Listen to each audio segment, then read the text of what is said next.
안녕하세요. 오늘은 2월 15일 목장 성경 공부를 준비해 보겠습니다. 여느 때와 같이 그 교환을 보시면 제가 이제 그 성경 구절들을 박스에다 넣어 두었습니다.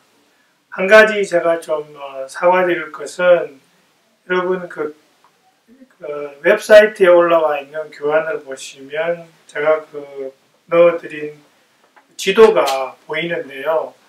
아마 오늘 제가 나누어 드리는 그 복사본에 보면은 이렇게 프린트할 때 복사하면서 이게 지도가 거의 이렇게 까맣게 돼가지고 잘 안 보입니다. 그래서 교사님들께서 그 원본을 하나 이렇게 컬러로 프린트 하셔가지고 목장 친구들한테 이렇게 보여주면서 그렇게 까맣게 된 부분이 뭐라는 것 이렇게 설명을 좀 해주시면 감사하겠습니다. 그것이 니느웨 지도입니다. 우선 오늘 거기 나오는 부분이 니느웨에 요나가 가는 부분이기 때문에 니느웨에 대해서 좀 설명을 하고 넘어가려고 합니다. 이 니느웨는 오늘날 이라크의 모술이라는 지역입니다. 이 니느웨가 성경에 처음 나오는 부분은 창세기 10장 11절에 나오는데요. 제가 보여드린 부분이 창세기 10장 9절에서 12절을 한번 읽어보시라고 그렇게 표시를 해놨는데, 이 니느웨가 세워진 것은 노아의 두 번째 아들이 함이지요. 함의 손자가 되는 그 니므롯이라는 사람이 그 창세기에 보면 나옵니다. 그 사람이 세운 그 도시입니다. 그리고 그 창세기 10장 9절 12절을 읽다 보시면 니느웨 근처에도 이렇게 도시를 세웠다고 하기 때문에 니느웨와 니느웨 주변 도시에 그렇게 사람이 많이 살고 있었을 것으로 예상이 됩니다. 그리고 이 니느웨는 산헤립이 통치하던 시절에 아시리아의 수도가 됩니다. 그러니까 약 기원전 700년경에 이제 아시리아의 수도가 되고요. 이 지도에 보시는 것은 언제적이냐 하니까 1845년경에 이 니느웨 지역을 발굴하기 시작합니다. 그래서 한 10년 정도 발굴을 했는데요. 그 발굴한 결과를 바탕으로 해서 만든 것이 이 지도입니다. 그거 보시면 성벽 둘레가 한 12km 정도 된다고 나옵니다. 오늘 저희가 이제 배우는 이 요나서의 기준으로 보면은 이 니느웨 사람들이 결과적으로는 회개를 하기 때문에 하나님께서 니느웨를 멸망시키지 않으시는데요. 하지만은 이 니느웨에 대한 멸망이 계속적으로 예언이 됩니다. 그 예언이 나오는 부분이 나훔서에 보면은 2장, 3장에 걸쳐서 니느웨 멸망에 대한 그 예언이 다시 나오는데요. 기원전 612년에 니느웨가 멸망합니다. 메대와 바빌론 연합군에 의해서 멸망이 되는데, 그 지도에 보시면 그 니느웨를 가로지르는 강이 하나 나옵니다. 그 연합군들이 와서 그 강을 막아버립니다. 그렇게 해서 물이 위에서 이렇게 쌓이게 되겠죠. 그러고 난 다음에 그 물을 막은 걸 터뜨려 버리면서 수공을 하는 겁니다. 그래서 홍수가 나서 이 니느웨 성벽이 무너지게 되고, 그래서 결과적으로는 이 니느웨가 함락이 되는데요. 그 나훔서 2장 6절에 보시면 바로 그렇게 나옵니다. 니네가 물에 이렇게 잠기는 식으로, 그런 식으로 이 예언이 되어 있는 부분이 이루어지는 것이 우리가 확인을 해볼 수 있습니다. 그리고 그 4장 11절에 보시면 니느웨 그 당시에 인구가 약 12만 명 정도라고 나옵니다. 그만큼 큰 도시였다는 것이죠. 그게 이제 니느웨에 대한 설명이고요. 그 본문으로 들어가면은 이제 하나님께서 요나에게 똑같은 말씀을 하시죠. 1장 1절하고 비교해서 똑같은 말씀을 하시는데, 이제는 요나가 순종을 합니다. 그리고 하나님께서 요나에게 할 말씀을 분명하게 이야기해 주세요. 그것이 이제 3장 4절 후반부에 보면은 하나님께서 분명하게 말씀을 하시죠. 그러니까 첫 번째 불순종했던 요나가 이번에는 곧장, 그죠? 뒤에 보시면은 3절에 보시면 곧 길을 떠나 니느웨로 갔다 돼 있습니다. 그죠? 보시면은 또 3장 후반부에 보시면 니느웨는 둘러보는 데만 사흘 길이나 되는 큰 성읍이다 했는데 제가 말씀드렸듯이 둘레가 12km입니다. 이 둘레만 돈다면 사흘 길이 걸리지가 않습니다. 그죠? 그래서 해석이 두 가지로 나올 수 있습니다. 첫 번째 그 해석은 니느웨가 있고 니느웨 주변 지역들이 있기 때문에 니느웨와 함께 그 많은 지역들을 다 둘러보는데 사흘 길이 걸렸을 것이라는 그런 해석이 가능하고요. 두 번째 해석은 이 니느웨에 12만 명이나 살고 있기 때문에 그 사람들이 모여있는 지역마다 돌아다니면서 요나가 말을 전했기 때문에 사흘이나 걸렸을 거다라는 그런 해석이 되는데 아마도 이 사람들에게 다 전하기 위해서 사흘이나 걸렸을 거라는 그런 해석이 좀 더 설득력이 있지 않을까 싶습니다. 그 4절, 5절을 제가 다시 박수로 넣어드렸는데요. 그 부분에 보시면 이제 요나가 전하는 말씀은 간단합니다. 40일만 지나면 니느웨가 무너진다. 그렇게 이제 하는데, 그 니느웨 사람들이 이 말씀을 하나님의 말씀으로 받아들입니다. 그런데 이제 이 무너진다라는 단어 하나를 조금 생각해 본다면요. 이 무너진다라는 이 히브리 단어 원어는 어디에서 또 사용이 되냐 하니까요. 창세기 19장 21절, 25절 이렇게 해서 소돔과 고모라를 멸망시키실 때 그때 사용한 단어가 바로 이 무너진다라는 그 단어입니다. 그래서 여러분 성경 공부하실 때 그 창세기 19장 21절부터 한 25절까지 이렇게 한번 읽어보시는 것도 보내드리고 싶습니다. 근데 이 하나님의 말씀에 대해서 니느웨 사람들이 아주 적극적으로 반응을 합니다. 그럼 이 사람들이 하는 게 뭐냐 하니까 금식을 선포하고 베옷을 입습니다. 이 금식과 베옷이라는 것은 무엇을 상징하느냐 하니까 회개하면서 하나님의 자비를 구하는 그러한 모습입니다. 그렇게 해서 이 니느웨 사람들이 자신들이 잘못했다라는 것을 분명하게 그렇게 시인하는 그런 모습이 보이는 거죠. 그 다음에 이제 제가 넣어드린 박스가 6절부터 8절, 9절까지 있는 말씀인데요.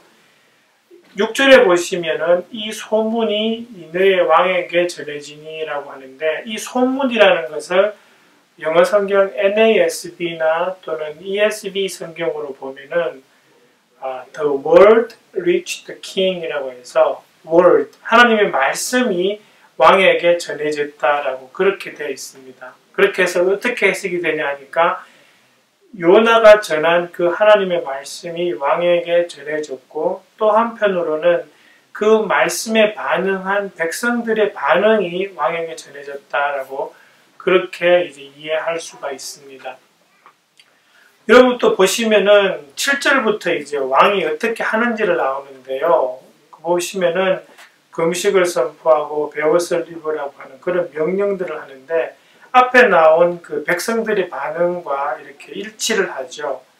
그렇게 해서 어떤 사람들은 이렇게 해석을 합니다. 이 적힌 순서가 바뀌었다라고 해석하는 분들이 있습니다. 그러니까 왕의 명령이 있었고 백성들이 반응을 했는데 그 적은 순서를 바꿨다라고 하는 그런 것도 있고 다른 해석은 백성들은 그 말씀에 대해서 반응을 했고 왕도 이제 그 말씀을 듣고 백성들의 반응을 보면서 이제 그 백성들의 반응 위에 더 첨가된 명령을 이제서야 내린다라고 그렇게 해석을 할 수 있는데요.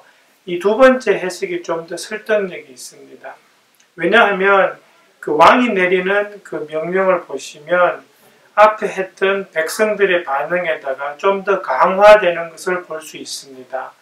몇 가지 이제 그 왕이 내리는 명령이 있는데요. 첫 번째는 보면은 백성들만 금식을 했는데 이제는 사람들만이 아니라 짐승도 금식을 해야 되고요. 짐승에게도 베옷을 입히라는 그런 명령이 나옵니다. 그러니까 좀 더 명령이 강화되는 그런 것들을 볼 수 있고요. 금식을 우리가 보통 이야기하면은 음식물만 이야기하는데 보시면은 8절에 보시면 물을 마셔도 안 된다라고 합니다. 그러니까 사람과 짐승이 모두 물을 마시지 않을 정도로 금식하는 그러한 모습으로 이제 그 강화가 된 것을 볼 수 있습니다. 그리고 또 하나 두 가지가 이제 첨가되는데요. 왕은 하나님께 힘껏 부르짖어라 라고 그렇게 명령을 하죠. 그러면서 또 하나 첨가하는 것은 나쁜 길에서 돌이켜라 라는 그런 명령을 합니다. 뭐냐 하니까 하나님께서 진노하신 그 원인을 제거하라는 그런 명령이 있는 것이죠. 그죠? 그러면서 이제 그 9절에 보시면 왕이 아주 의미심장한 말을 하죠. 마지막에 누가 아느냐? 그러면 우리가 멸망하지 않을 수도 있다라는 그런 말을 합니다. 네, 9절에서 그 왕이 누가 아느냐라고 하는 그 말을 잠깐 빗대어 보면은 희망을 피력하는 거죠. 우리가 이렇게 금식하고 베옷을 입고 하나님께 부르짖고 또 우리가 하던 나쁜 길에서 돌았으면 하나님께서 이제 마음을 바꾸셔서 우리에게 자비를 베푸셔서 우리를 멸망시키지 않을지도 모르겠다라는 그러한 희망을 이제 이 왕이 피력하고 있다고 그렇게 볼 수가 있습니다. 그리고 이제 마지막으로 제가 그 10절을 그 박스에 넣어 드렸는데요. 거기 보시면 제가 읽어보겠습니다. 하나님께서 그들이 뉘우치는 곳 그들이 저마다 자기가 가던 나쁜 길에서 돌이키는 것을 보시고 뜻을 돌이켜 그들에게 내리겠다고 말씀하신 재앙을 내리지 않으셨다 해서 하나님이 마음을 바꾸시는 장면이 나옵니다. 그죠? 우리는 보통 어떻게 생각하니까 하나님을 전지하시고 전능하시기 하기 때문에 어떤 것을 계획하시고 그것을 딱 이루시는 그런 분으로 우리가 생각을 하는데 보통은 맞습니다. 하지만 성경을 읽다 보면 하나님께서는 사람들의 어떤 반응에 그 사람들의 행동이 바뀌는 것을 보시고 거기에 반응하셔서 원래 말씀하셨던 것을 살짝 바꾸시는 그러한 것을 합니다. 그러니까 하나님이 변덕스러운 것이 아니라 사람들이 하나님 말씀에 반응하는 것에 다시 반응하시는 그러한 하나님이신 거죠. 여기에 이제 그 좋은 예로 나올 수 있는 것이 열왕기 하에 20장 5절 6절에 나오는 히스기야 왕의 이야기죠. 하나님께서 히스기야에게 너 이제 죽을 거야, 죽을 준비해 하셨지만은 히스기야 왕이 하나님 앞에 아주 겸손한 모습으로 눈물을 흘리며 그렇게 기도합니다. 그러니까 하나님께서 그 히스기야를 보시고 하나님의 마음을 바꾸십니다. 그게 이제 열왕기 하에 나오는 이야기고요. 또 오늘 보시면은 분명히 하나님께서 너희들 망한다 그랬는데 이제 이 니느웨 사람들이 하나님 앞에 진짜 금식하고 베옷을 걸치고 자기들의 삶의 방식에서 변화하는 것을 보시고 하나님께서 이제 마음을 바꾸시는 거죠. 하나님의 마음이 변한 것은 이 인간들의 행동이 변한 것을 보신 거기에 대한 반응인 것입니다. 그리고 우리가 여기서 10절에서 한번 또 눈여겨보고자 하는 것은 하나님께서 보신 그것은 이 사람들의 금식과 배움만이 아니라는 것입니다. 실제로 하나님께서 이야기하시는 건 그거죠. 자기가 가던 나쁜 길에서 돌이키는 것을 보시고 라는 것입니다. 그 바뀐 행동을 보고 하신 것이지 겉으로 드러난 금식과 배옷 그런 것에는 하나님께서 반응하지 않으셨다는 것이죠. 우리가 보통 회개라고 하는 그런 말을 합니다. 그리고 우리가 너무나 아주 습관적으로 회개합니다라고 하는데 실제로 우리가 잘 생각해 보아야 할 것은 그 회개라는 것은 내 마음 가운데 내가 하나님 앞에 지은 죄를 마음으로 아파하는 것 그리고 우리가 잘못했습니다라고 시인하는 그것이 회개가 아니라는 겁니다. 회개의 원래 뜻은 turn around라는 뜻입니다. 내가 지금 이 방향으로 가고 있었으면 이 방향이 잘못됐다 싶으면 다시 180도 돌려서 바른 길로 가는 것, 그것이 회개입니다. 따라서 지금 이 10절에서 이야기하는 것이 바로 그것입니다. 니느웨 사람들은 나쁜 길로 가고 있었습니다. 그런데 하나님께서 너네들 망할 거야 라고 하니까 이 사람들이 나쁜 길에서 돌아서서 행동을 돌이키는 것을 보신 거죠. 그것이 회개라는 것이죠. 그래서 우리가 요 대목에서 한번 생각해 봐야 할 것은, 우리가 이야기할 때 회개 그러지만 과연 우리가 진정으로 회개하고 있는가라는 것도 한번 생각해 봐야 되고, 진정한 회개는 삶의 방식이 변하는 것, 그것이 진정한 회개라는 것, 우리가 한 번 더 생각해 보고 넘어가면 좋을 것 같습니다. 그래서 오늘은 이제 이것으로 마무리하고요. 다음 주에 아마 이제 그 남은 4장을 목사님께서 설교하실 것으로 예상합니다. 다시 한번 말씀드리지만 그 지도를 칼라로 이렇게 하나 수고스러우시지만 하나 프린트하셔서 목장 식구들한테 이렇게 이런 거라고 보여주시기도 하시고, 아니면 그 컴퓨터로 이렇게 한번 보여주실 수도 있겠습니다.